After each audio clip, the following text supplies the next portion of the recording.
Au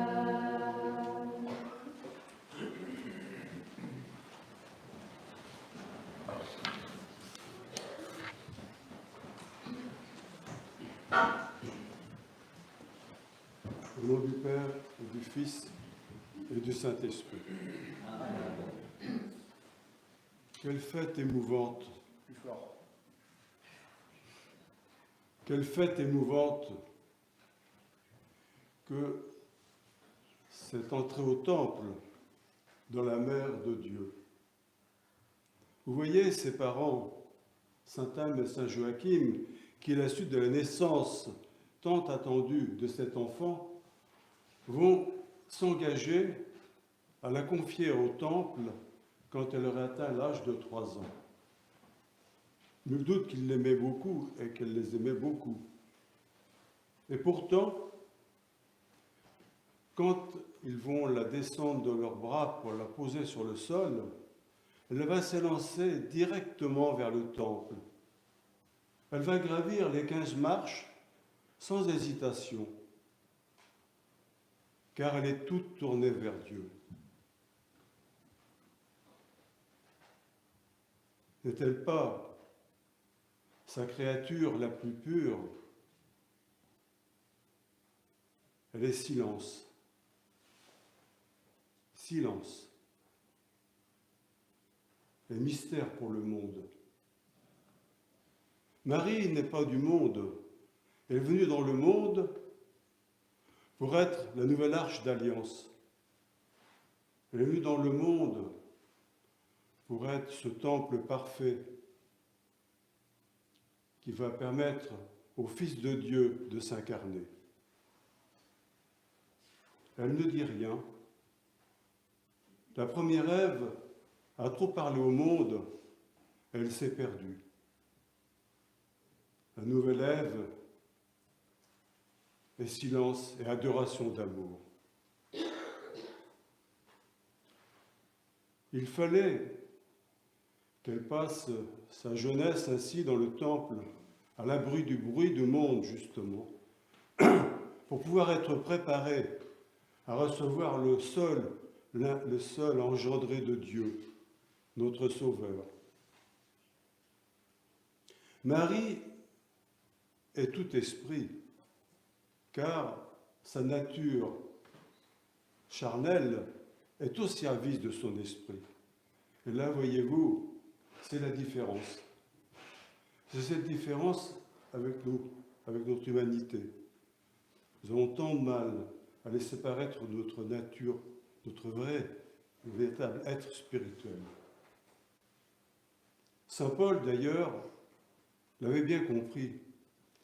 Ne dit-il pas « Mon esprit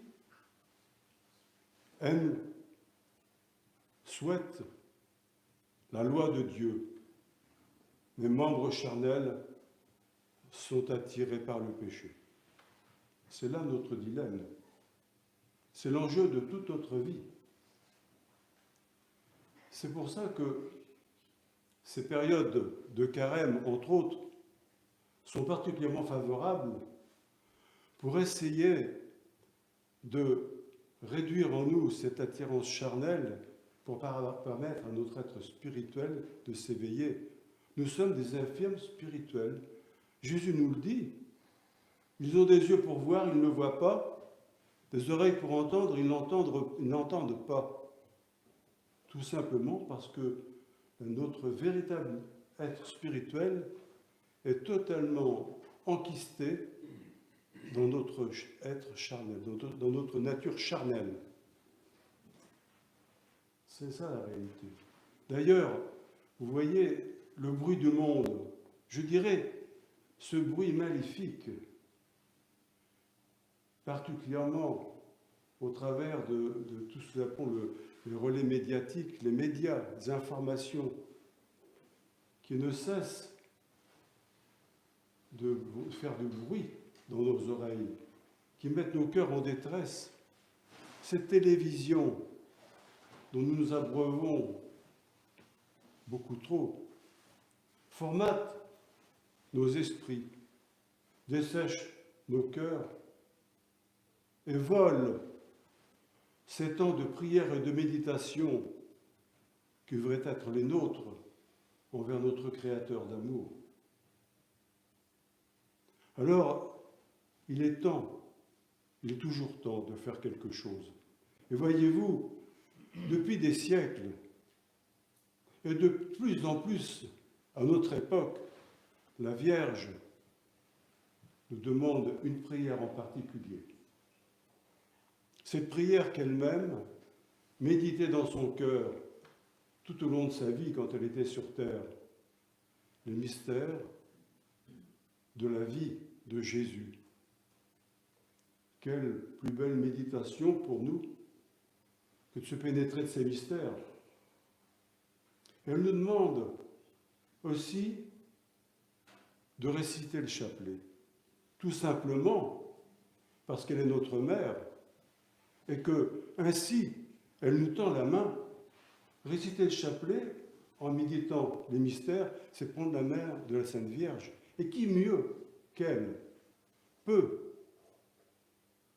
nous faire connaître dans notre cœur Jésus, son Jésus, pour pouvoir nous faire découvrir qu'en réalité, il est notre Jésus, unique pour chacun et chacune d'entre nous.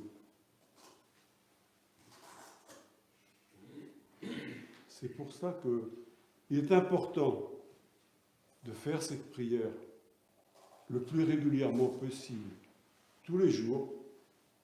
Avec cette aide, si nous nous lançons, si nous acceptons de faire cet effort, très vite, nous allons constater que notre cœur va s'apaiser, que nos organes spirituels vont se redévelopper et nous faire acquérir le discernement et également cette joie profonde de la prière, qui est une union à l'amour de Dieu. C'est important, vous savez. Ce message, c'est le ciel qui le donne. C'est celle qui est la mère de Dieu, l'épouse de l'Esprit Saint,